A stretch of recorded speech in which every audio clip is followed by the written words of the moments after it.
Buongiorno cari amici e benvenuti anche oggi nel canale vostro Marietto Veneziano. Oggi voglio rispondere a un'amicizia che mi ha chiesto ma chi sono questi 600.000 cabalisti che dovranno ritornare all'anima prima e gli altri che fine faranno.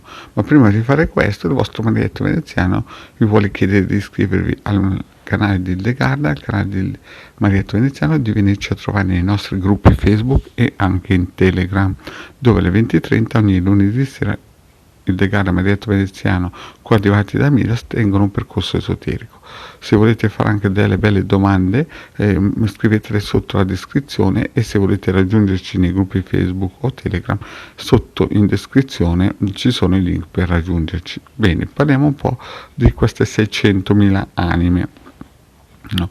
Quando ero piccolino ed eravamo nel tourbillon della situation, diciamo che ero un pochettino bistrattato e diciamo che ero come un tappeto, di un tapirulan però. E praticamente nel mezzo del cammin facendo a un certo punto chiesi al mio babbo: ma gli altri che fine faranno?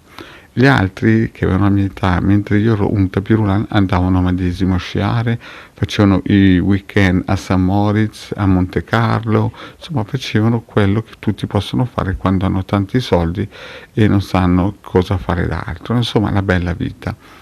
Li guardavo belli spensierati mentre il vostro Marietto era in prima linea a fare da tapirulan. E però il mio babbo mi aveva fatto vedere la fine che avrebbero fatto.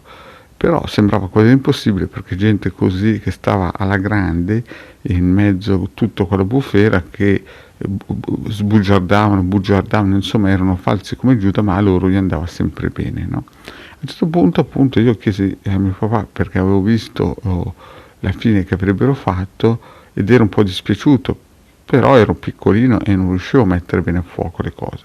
Mio padre mi guardò e mi disse: io penso ai miei figli, i loro genitori pensano ai loro figli.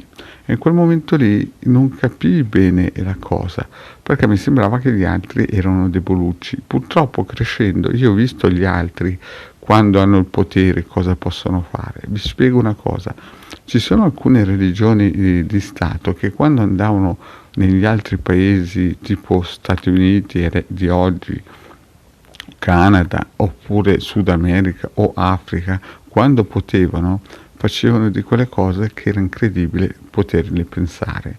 Eppure adesso non le fanno più, ma non perché sono diventati buoni e bravi e belli, intelligenti, solamente perché non possono più farli. La differenza è questa: non è che sono cambiati, è che li hanno ridimensionati col tempo la società. Quindi è chiaro che ci sono certe persone che noi pensiamo, come già detto alcune volte per il 5G che verrà, che perché non fanno più certe cose sono cambiate, ma in realtà il loro istinto, il loro essere, la loro creatura non è mai cambiata, è sempre rimasta sempre la stessa. Quindi quando sento gente che si preoccupa per il 5G, wifi, per tante cose, deve ringraziare il cielo che sono arrivate giù queste cose proprio perché le hanno costruite gli altri, quelli che non sono i 600.000, che praticamente si mangiano fra di loro.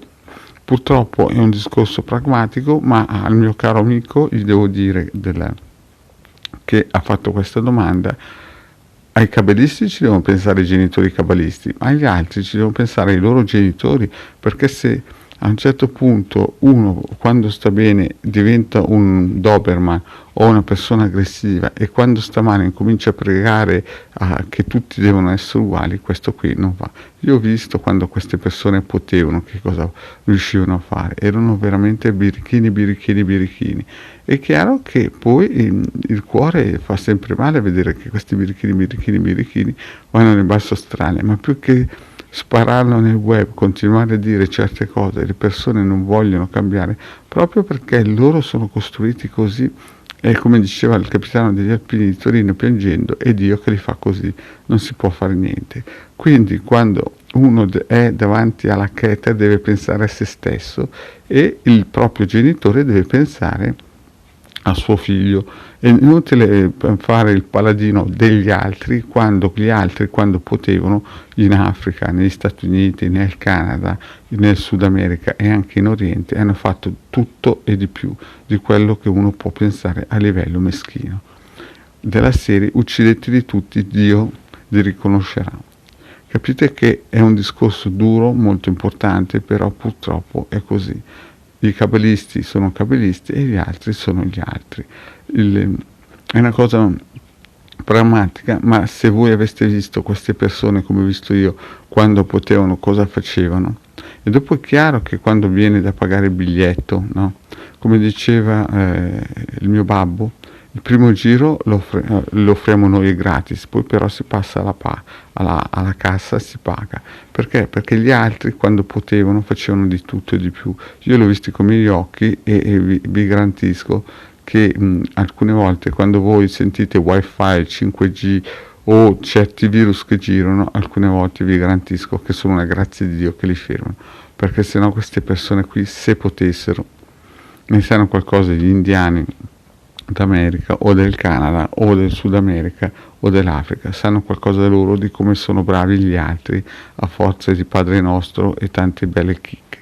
Bene cari amici, ognuno, nel senso il proprio padre deve pensare ai propri figli e i cabalisti devono pensare ai cabalisti.